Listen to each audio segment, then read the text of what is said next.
Amém, glória a Deus. Queridos, eu vou cantar para você aqui um trecho de uma canção. Eu creio que você já deve ter ouvido essa canção, né? Vou cantar o refrão dela, tá? Distante de ti, Senhor, não posso viver, não vale a pena existir. Escuta o meu clamor, mais que o ar que eu respiro, preciso de ti. Queridos, essa canção, Preciso de Ti, ela já tem sido cantada há mais de 20 anos na nossa nação. E por que eu estou começando essa ministração cantando o trecho dessa música? Porque por detrás de toda canção existe uma história. Por detrás dessa canção aqui, que ela é tão forte, né? Ela marcou os meus primeiros dias de fé com Jesus. Existe uma história, né? Então a autora da canção, né, a pastora Ana Paula Valadão, ela conta que ela estava de férias com seu esposo, o pastor Gustavo Bessa, e eles estavam andando de jet ski no mar. Só que no devido momento ali houve um acidente, né? Ela estava acompanhando ele disse que ela não, né, teve só o susto, mas aquele acidente deixou uma fratura exposta na sua perna. E ela disse que aquele momento, né, após aquele acidente, as várias cirurgias que foram feitas para colocar tudo no lugar, aquele momento de dor, de incerteza, né, sempre que envolve alguma coisa relacionada com a nossa saúde, mexe muito conosco, sim ou não? Então ela diz que desse momento de dor na vida dela, nasceu essa canção, essa música que é tão forte e que nós cantamos sempre, né, como um ato de adoração ao Senhor. E por que eu estou te contando isso? Porque aqui em Gênesis 15, nós temos também uma canção que os israelitas e Moisés cantaram após um grande momento de desafio que eles tiveram. Acompanhe comigo a leitura desses 3 primeiros versículos dessa canção, dessa poesia que os israelitas fizeram para o Senhor. A Bíblia diz: então Moisés e os israelitas entoaram esse cântico ao Senhor. Cantarei ao Senhor, pois ele triunfou gloriosamente, lançou ao mar o cavalo e o seu cavaleiro. O Senhor é a minha força e a minha canção, Ele é a minha salvação, Ele é o meu Deus e eu o louvarei. Ele é o Deus de meu pai, eu o exaltarei. O Senhor é guerreiro, o seu nome é Senhor. Queridos, os israelitas, né, Moisés e os israelitas, eles declararam: essa aqui é uma canção de celebração, é uma canção de louvor, né? As canções de louvor, elas focam naquilo que Deus fez, e aí nós celebramos aquilo que Deus fez. E durante toda a palavra, né, a Bíblia ela é tão diversa. Nós temos na Bíblia descrições de histórias contadas, nós temos na Bíblia cartas que foram dirigidas, nós temos na Bíblia diários, né, como por exemplo o livro de Neemias é um diário. E nós temos também como salmos, né, e como esse cântico aqui, poesias, descrições da história através de canções. Eu creio que você canta muito, eu sou muito musical, né? Então sempre há uma música, sempre há nos momentos da minha vida, sempre há uma declaração de uma canção. E eles, queridos, eles estão aqui cantando ao Senhor, eles estão aqui cantando o triunfo de Deus, numa das maiores intervenções de Deus na história do seu povo, que foi quando Deus abriu o mar para que eles passassem a pés secos. Então, depois desse momento, dessa intervenção poderosa, desse milagre, eles expressam ao Senhor essa canção, a gratidão do coração deles pelo poder de Deus. Então, queridos, sempre por trás das maiores vitórias que você obtém, por trás dessas vitórias existem momentos de batalha, Existem momentos muitas vezes duvidosos, existem muitas vezes momentos incertos, mas você pode colocar a sua confiança em Deus, mas você pode esperar no Senhor, que Ele, o seu nome é Senhor, e Ele é quem vai à sua frente. Então eles estão aqui celebrando a vitória de um dos momentos de prova, de um dos piores momentos de prova que eles estavam enfrentando. O versículo 10 de Êxodo 14 diz o seguinte: nós precisamos voltar um pouco no tempo, para entender por que eles estão celebrando, que prova foi essa, que momento foi esse desafiador, que após esse momento, porque cantar depois é muito bom, mas eles realmente viveram um tempo muito desafiador. O versículo 10 diz: quando os israelitas viram o rei e o seu exército marchando contra eles, ficaram apavorados e gritaram, pedindo a ajuda de Deus. Nem parece, né? O mesmo povo aqui, os que cantaram e os que estão aqui apavorados, clamando pelo nome de Deus. Queria que você imaginasse essa cena: 600 mil pessoas saindo do Egito, celebrando a sua libertação. Eles haviam clamado ao Senhor: Deus, livra-nos das amarras do Egito, livra-nos das mãos de Faraó, desse trabalho escravo, porque ao longo desses anos nós sofrendo aqui nesse trabalho. E aí Deus, a Bíblia fala que Deus os liberta, e aqui eles estão celebrando, eles estão saindo, comemorando, talvez correndo, não sei, correndo porque eles viam crianças, né, idosos, animais, mas eles estão aqui celebrando a liberdade. Mas a realidade, ela mudou. A realidade mudou porque à frente deles e atrás deles situações diversas apareceram. À frente deles uma barreira natural, um mar, né, uma situação ali, como nós vamos passar por aqui? Não tem ponte.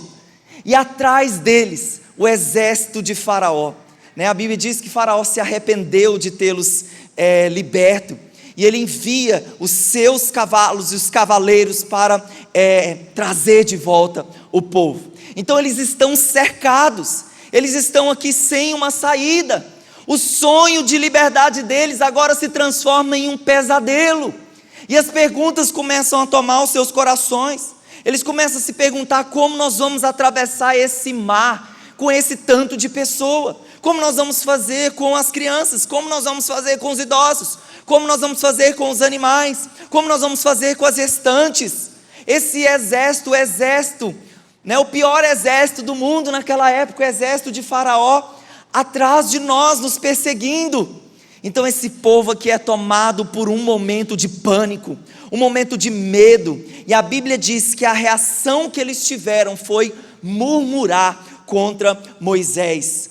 E Deus, ouvindo tudo isso, interrompe essa situação, né? E nós vamos explorar os pontos na palavra de hoje, mas Deus interrompe esse momento, e Ele diz para Moisés o que está em Êxodo 14, no versículo 15, o Senhor disse a Moisés: por que você está pedindo ajuda? Diga ao povo que marche. Diga assim comigo, juntamente a segunda parte desse versículo: diga ao povo que marche. Então Deus dá um comando, Deus dá uma ordem: diga ao povo que marche, porque você está me clamando. É hora de agir, é hora de colocar a sua fé em ação.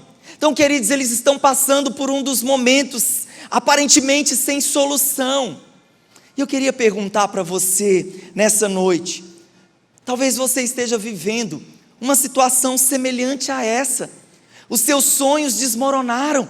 Talvez você está vivendo como um pesadelo dentro de casa, um pesadelo por causa de algum diagnóstico, uma situação de alguém, né? Um momento onde você talvez está dizendo: Senhor, será que há esperança? Será que há solução? E é justamente nesse momento que não havia solução humana, que Deus dá um comando de fé, diz para o seu povo: diga ao povo que marche, diga ao povo que avance. Queridos, há um comando de Deus para mim e para você: não fique paralisado com medo, não seja paralisado pelas situações, pelas dúvidas. O Senhor mesmo nos manda avançar, o Senhor nos mesmo manda não pararmos no caminho. Então o tema dessa noite: diga ao povo que marche. Diga ao povo que marche. Vamos aprender aqui, através de como nos movimentar em fé, chamar um chamado de Deus para nós, para nos movermos em fé e também agindo. Então, nosso primeiro ponto aqui, de algo que aconteceu nesse momento. Diga assim comigo, diga não à murmuração. Diga não à murmuração. Êxodo capítulo 14, versículo 10 e 12. Êxodo 14, versículo 10 e 12.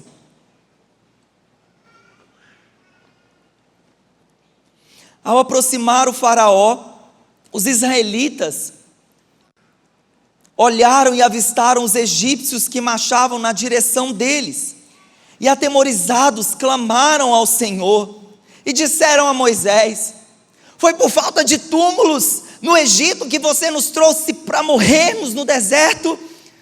O que você fez conosco nos tirando de lá? Já tínhamos dito a você no Egito: deixe-nos em paz, seremos escravos dos egípcios. Antes de sermos escravos dos egípcios do que morrer no deserto. Pergunta que eu tenho para você: o que você coloca para fora, o que você externaliza quando tudo sai do planejamento inicial?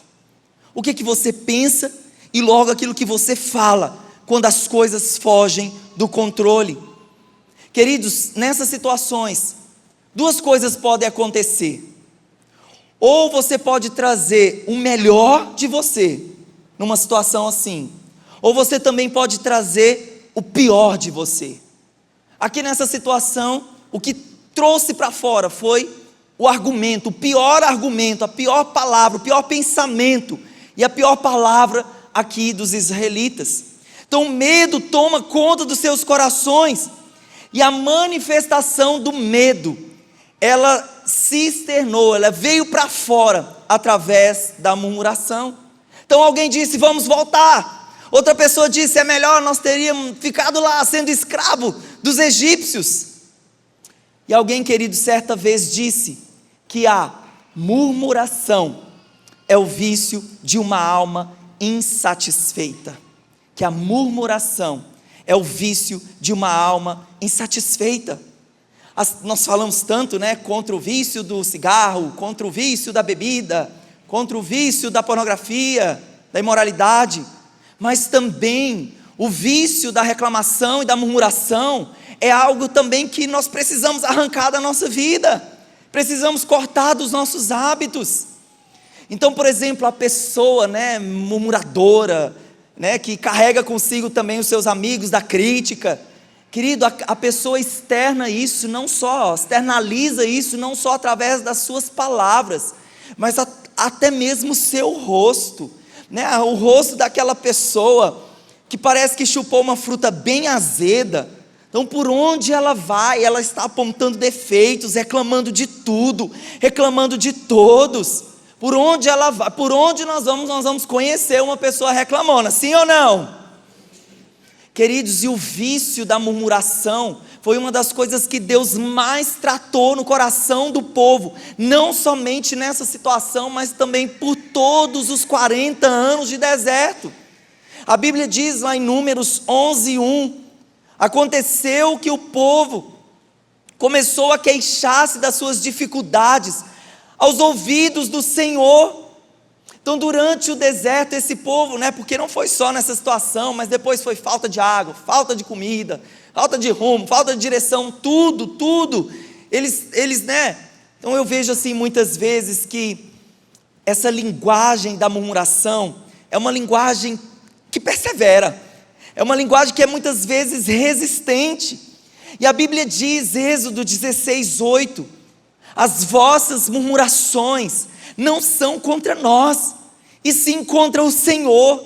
Então o problema da murmuração, o pior do problema da murmuração é porque ela não é contra coisas, contra pessoas, ela é contra o Senhor. Então em vez de nós focarmos na bondade do Senhor, a pergunta é: Senhor, o que no meio dessa prova o Senhor está me ensinando? Quais são as lições? O que eu posso ver a bondade do Senhor no meio dessa grande tribulação? É aquela coisa do copo, né? Agora o copo do pastor está cheio aqui, mas vamos supor que o copo está pela metade. E aí aquela pessoa, né, o padrão da murmuração, da reclamação, ela sempre vai olhar o copo como meio vazio e não como meio cheio. Então, no meio das situações, das crises, o que Deus está fazendo, o que eu posso ver, o lado bom das coisas. Então sempre há algo bom para nós vermos, sempre há algo bom para nós enxergarmos e vermos o melhor de Deus nas situações. Então Deus estava ensinando para esse povo: confie em mim, espere em mim, coloque os seus olhos, coloque as suas expectativas em mim, porque nesse momento, quando eles começam a reclamar, eles estão olhando para o que está à sua frente, eles estão olhando para o que está atrás deles, eles estão vendo as circunstâncias. E que tipo de circunstância você está vivendo? Talvez em sua casa, talvez conflitos em sua casa, talvez uma iminência de um casamento que está se acabando, e aquilo que você está falando é: meu casamento acabou, não tem mais jeito. Ou de repente eu recebi um diagnóstico um pouco difícil do médico, aquilo que eu fico confessando é: eu vou morrer, ó vida, ó céus, por que, Senhor? Então, queridos, nós precisamos vigiar aquilo que nós falamos. Provérbios 18, 21, eu amo esse Provérbios. A Bíblia diz: a morte e a vida estão no poder da língua. O que bem a utiliza, come do seu fruto. Vamos dizer juntos esse provérbio? Ficar registrado no nosso coração, vamos lá?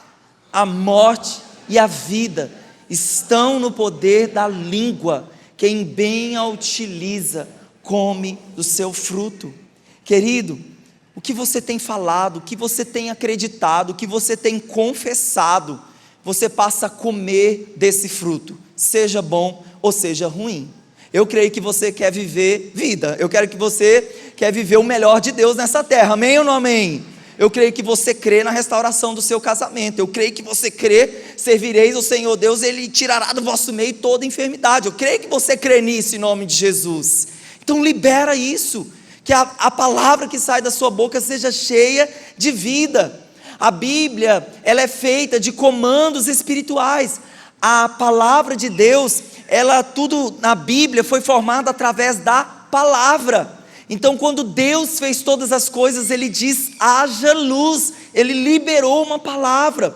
Quando Jesus, Ele disse para as pessoas serem curadas ou serem perdoadas, foi a liberação de uma palavra.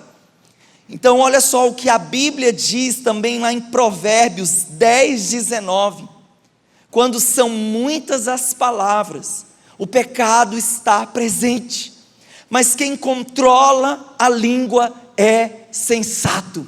Diga assim comigo: eu sou sensato, por isso vou controlar aquilo que eu falo. Vamos lá de novo? Eu sou sensato, por isso eu vou controlar, com a ajuda do Espírito Santo, o que eu vou confessar, o que eu vou falar.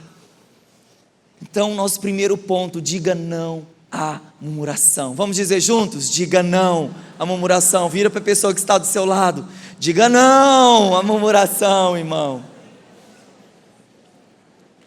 Esse primeiro ponto foi as atitudes dos israelitas, foi o que os israelitas fizeram, confessaram.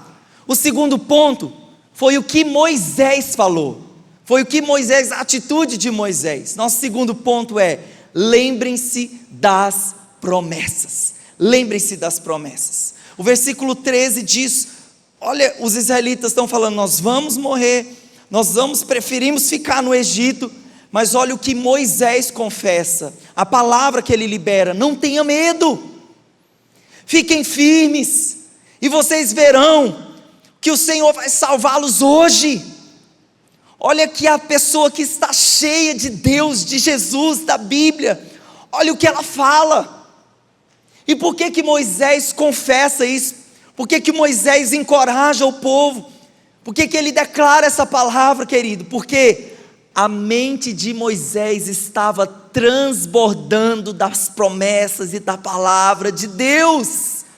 A promessa de Deus, a promessa que Deus, quando o chamou, estava muito viva no seu coração. Queridos, eu vejo aqui um Moisés que não estava se movendo por causa de uma proposta de Deus, mas de um Moisés que estava se movendo por um propósito, um Moisés que estava se movendo por um chamado de Deus. Ele não estava ali brincando, ele estava ali muito consciente, confiante naquilo que Deus havia entregado, aquilo que Deus havia o chamado e o comissionado.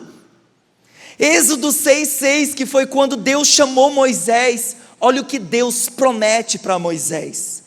Deus diz: por isso, Moisés, diga aos israelitas: eu sou o Senhor, eu os livrarei do trabalho imposto pelos egípcios, eu os libertarei da escravidão, eu os resgatarei com meu braço forte e com os poderosos atos de juízo.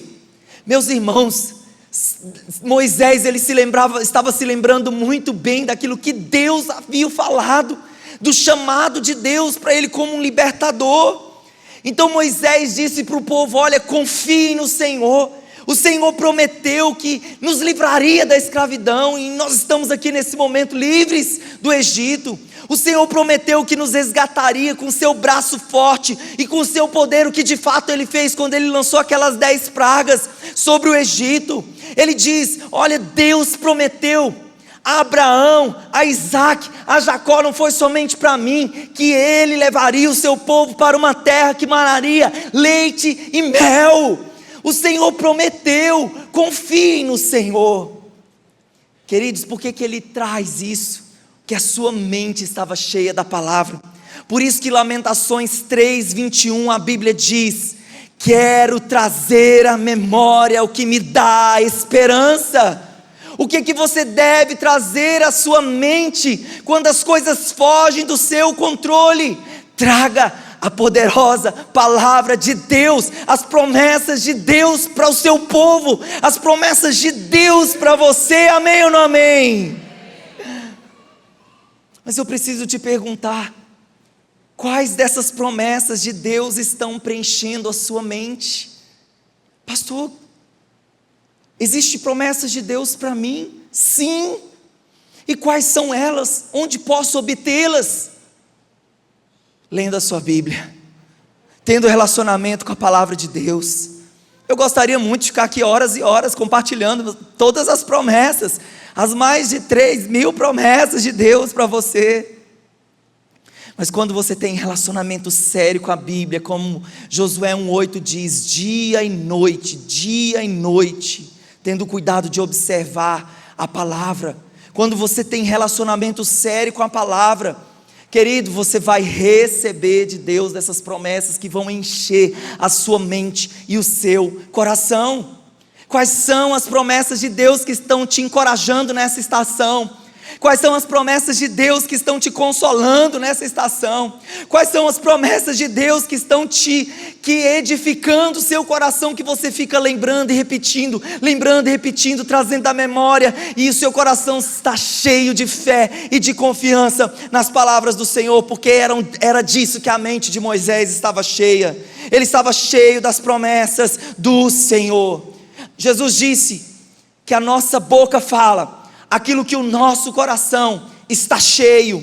Do que o seu coração está cheio, é isso que você vai confessar. Então, eu só ando com pessoas murmuradoras, eu só assisto tragédia na televisão, eu só fico em roda de fofoca. É isso que a sua mente está cheia, é isso que a sua boca vai confessar. E no dia mal, o que você vai fazer? Com fofoca, com murmuração, com intriga, com conflito? Nada. Mas se a sua mente estiver cheia da palavra, o seu coração vai ser fortalecido, edificado. E para o seu coração você vai estar falando: Senhor, eu confio no Senhor. Amém ou não amém?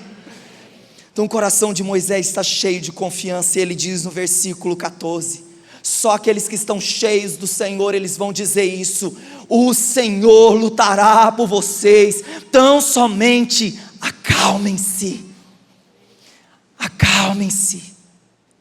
aquiete o seu coração. Você quer uma promessa de Deus para você? Acalme o seu coração, Que às vezes nessas grandes tribulações que nós vivemos, às vezes a gente não está conseguindo ouvir a voz do Senhor. E eu quero dizer para você, acalme o seu coração. Vira para a pessoa que está do seu lado e diga para ela, acalme o seu coração. Acalme o seu coração. Não tema, eu sou o seu Deus. Não tema, eu estou com você. Amém ou não amém? Diga não à murmuração. Foi isso que os israelitas estavam dizendo, confessando murmuração, derrota, morte.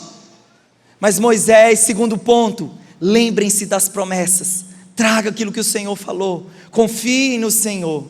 E o terceiro ponto, que foi o que Deus disse.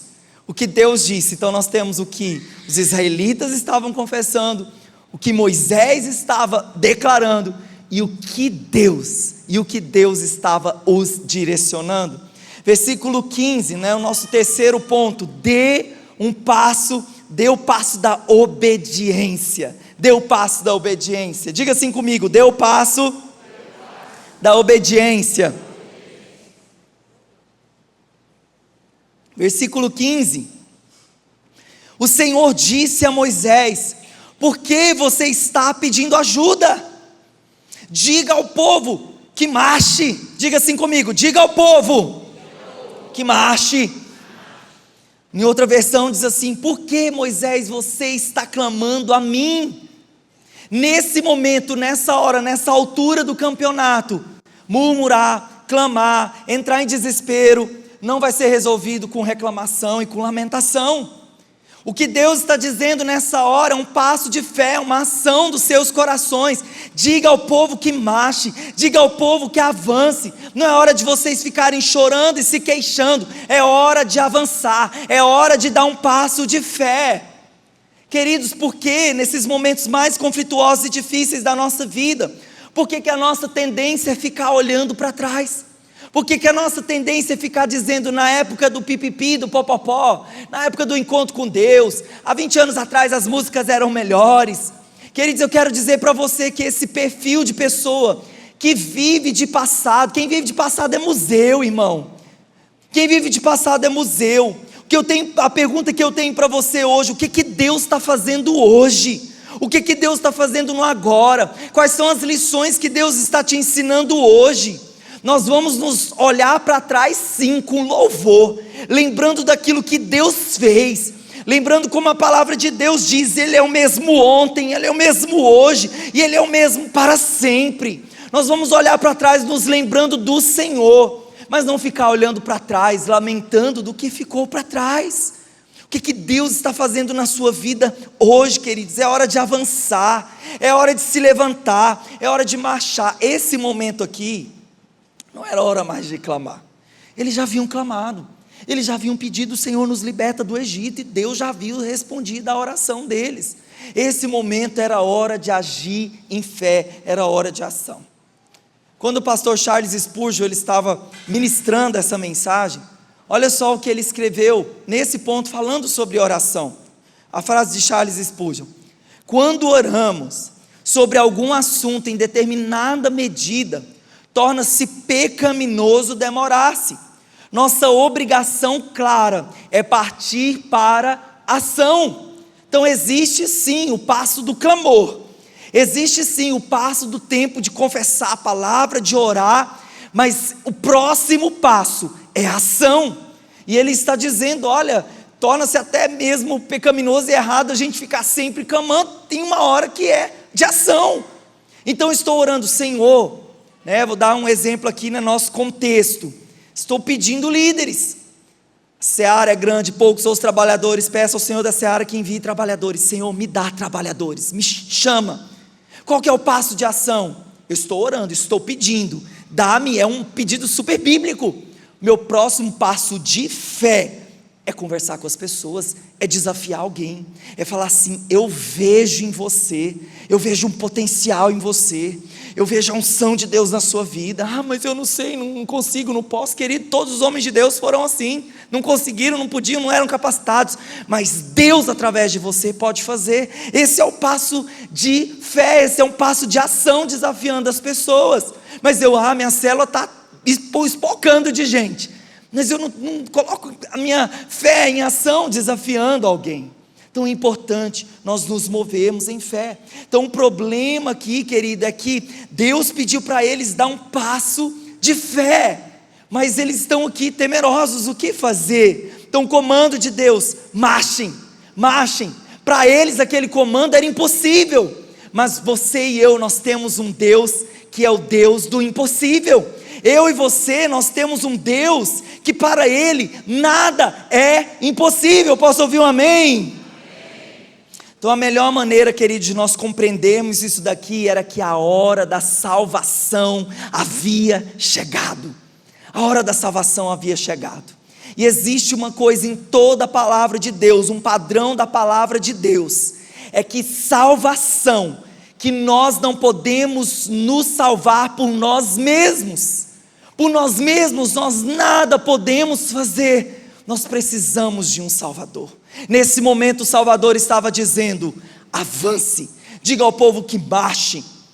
Para nós sermos salvos, a Bíblia diz que salvação é de graça, pela fé em Cristo Jesus. O que eu posso fazer para ser salvo? Quanto custa? Eu digo para você: nada. É de graça se você crê em Cristo Jesus, na obra de Cristo Jesus. Esse era o momento de crer na obra do Senhor. Esse era o momento de crer no comando que Deus estava falando, de dar um passo de fé e de obediência. Diga ao povo que marche. Diga ao povo que marche. Essa palavra marchar, na tradução aqui do dicionário, no significado do dicionário, significa avançar, andar, progredir, encaminhar-se para um bom êxito. Em nenhum momento essa palavra significa desesperar-se, entregar-se. Em nenhum momento essa palavra significa desistência. Mas marchar é sinônimo de atitude. Diga assim comigo: marchar é sinônimo de atitude. Queridos, marchar não significa apenas andar, mas é essa atitude de confiar na promessa de Deus. E graças a Deus, os israelitas responderam favoravelmente a esse encorajamento. Graças a Deus eles não ficaram nesse lugar de murmuração. Graças a Deus, quando Moisés disse para eles: diga ao povo que marche, eles deram esse passo de fé. E é isso que nós devemos fazer. Existem ações que Deus não pode fazer por mim e por você. É necessário que você dê um passo de fé, porque eles deram esse passo de fé. E quando eles deram esse passo de fé, Deus abriu o mar. Quando eles deram esse passo de obediência, Deus abriu aquele mar. Então marchar, querido, significa seguir em frente, mesmo quando as situações são contrárias. E até mesmo nos dias maus, as situações contrárias, elas são oportunidades para o nosso crescimento. Pastor Jackson sempre falava isso para mim: Willy, problemas são oportunidades de crescimento. Veja os problemas como oportunidades de crescimento para você. Veja os dias maus como momentos de Deus trabalhando no seu coração e no seu caráter. Problemas são oportunidades de crescimento. O pastor Martin Luther King, certa vez ele disse: a verdadeira medida de um homem não se vê na forma como ele se comporta em momentos de conforto e de conveniência, mas em como ele se mantém em tempos de controvérsia e de desafio. Problemas são oportunidades de crescimento para o seu coração. Você deve marchar, deixando para trás os obstáculos, confiando no Senhor. Amém ou não amém? Isaías 41:10, olha a promessa de Deus para você.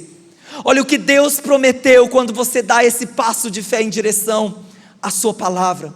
Ele diz: por isso não tema, eu estou com você, não tenha medo, eu sou o seu Deus, eu o fortalecerei, eu o ajudarei, eu o segurarei com a minha mão direita vitoriosa. Querido, receba essa palavra de Deus para o seu coração. Ele mesmo estará com você, a sua mão direita vitoriosa estará te conduzindo, estará indo ao seu lado, quando você dá esse passo de fé, o que significa, Deus já vai à sua frente. Nenhuma das canções hoje eu combinei com elas, mas todas elas deram certo para esse momento aqui. Deus está indo à nossa frente, essa é a promessa dele, então você não está sozinho. Ele te sustenta, Ele te ajuda, Ele te fortalece, Ele te segura. Amém ou não amém? Por isso não temas, não temas, não temas. Então, querido, quando nós estamos marchando, nós estamos declarando que nós cremos no poder, que nós cremos na fidelidade de Deus. E Ele nunca nos pedirá para marchar sem que Ele não esteja indo conosco. Versículo 16, Deus fala mais uma coisa para Moisés: erga a sua vara e estenda a mão sobre o mar, e as águas se dividirão, para que os israelitas atravessem o mar em terra seca. Então Deus dá mais uma ordem: peça o povo que marche, que avance, e eles dão aquele passo de fé. E agora, diante mesmo, à beira do mar, Deus diz para Moisés: erga a sua vara, estenda a sua mão sobre o mar. Queridos, eu vi aqui no coração de Moisés um coração completamente obediente ao Senhor. Queridos, e esse milagre aconteceu porque Moisés obedeceu. E milagres vão acontecer na sua vida com os passos de fé que você está dando com respeito em relação à vontade de Deus, à palavra de Deus, às promessas de Deus. Quando Moisés ergue a sua vara e a sua mão, aquele mar se abre, aquele milagre acontece. Eu tenho mais uma pergunta para você, você vai responder aí no seu coração. Dê uma nota para você, dê uma nota para você no quesito obediência. De 0 a 10, como está o nível da sua obediência com respeito às promessas de Deus para o seu coração? De 0 a 10. Queridos, e de uma forma muito semelhante nos evangelhos, esse mesmo padrão, esse mesmo desafio, fé e obediência, Jesus também estava estimulando e ensinando seus discípulos. Ali em Lucas 5:4, a Bíblia diz que Pedro havia pescado a noite inteira, e uma pesca completa, eles eram pescadores, antes de Jesus os chamar, e uma pesca completamente infrutífera. E quando Jesus chega, e quando Jesus olha para eles, olha para aquela situação, olha para aquela decepção, olha para aquela frustração de não ter pego nada, Jesus dá um comando para Pedro. Jesus vira para Pedro e diz: vão para onde as águas são mais profundas e lancem as redes para a pesca. Pedro tinha duas opções: obedecer ou não obedecer. Mas a Bíblia diz que Pedro obedece. A Bíblia diz que Pedro lança as redes para onde as águas eram mais profundas. E a Bíblia descreve esse momento como uma pesca maravilhosa. Queridos, não somente houve uma pesca maravilhosa, muitos peixes, mas a alma de Pedro foi salva. Ele conheceu Jesus, ele viu Jesus, ele conheceu o amor de Deus, ele foi salvo. E assim também nós devemos lançar o nosso coração em fé e obediência aos princípios da palavra de Deus em nosso coração. Então os milagres de Deus, queridos, eles acontecem mediante a nossa obediência. E o Senhor espera que você dê um passo de fé.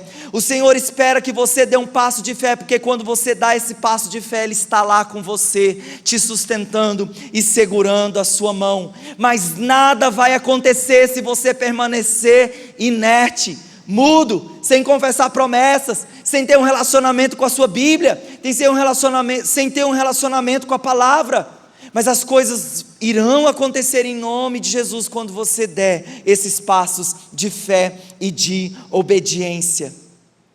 Então Deus continua dizendo para mim e para você: marche, avance, confie em mim, não fique apavorado, não olhe para as dificuldades, não fique se lamentando das situações. Deus te chama, coloque a sua fé em ação, coloque a sua fé em ação. E o Watchman Nee, certa vez, ele disse, olha que estimulante essa frase inspiradora: se Deus, Ele quer realizar um pequeno milagre, Ele nos coloca em situações difíceis. se Ele quer realizar um grandioso milagre, Ele nos coloca em situações impossíveis. E se você, querido, está vivendo uma temporada, uma fase, onde há provações naturais à sua frente, um mar, onde há situações espirituais, um exército contrário ao seu avanço, eu quero dizer para você, creia no poder de Deus, creia que Deus está pronto para abrir para você caminhos onde não há saída. Deus está pronto para abrir para você caminhos onde não há saída. Confie nisso, creia nisso. Então é tempo de Deus de nós nos levantarmos, é tempo de Deus de nós abrirmos mão de todas essas murmurações e reclamações e perguntas sem fim, confiarmos em Deus, nos colocarmos como Moisés fez, lembrando-se das promessas, e em terceiro lugar, dando os passos de fé que forem necessários. Então vamos recordar os 3 pontos dessa palavra, os 3 movimentos de fé, e eu creio que nessa semana você vai colocá-los em ação. Vamos lá? Diga não à murmuração. Número 2, lembrem-se das promessas. E em terceiro lugar, dê o passo da obediência. Dá o passo da obediência. Fique de pé no seu lugar.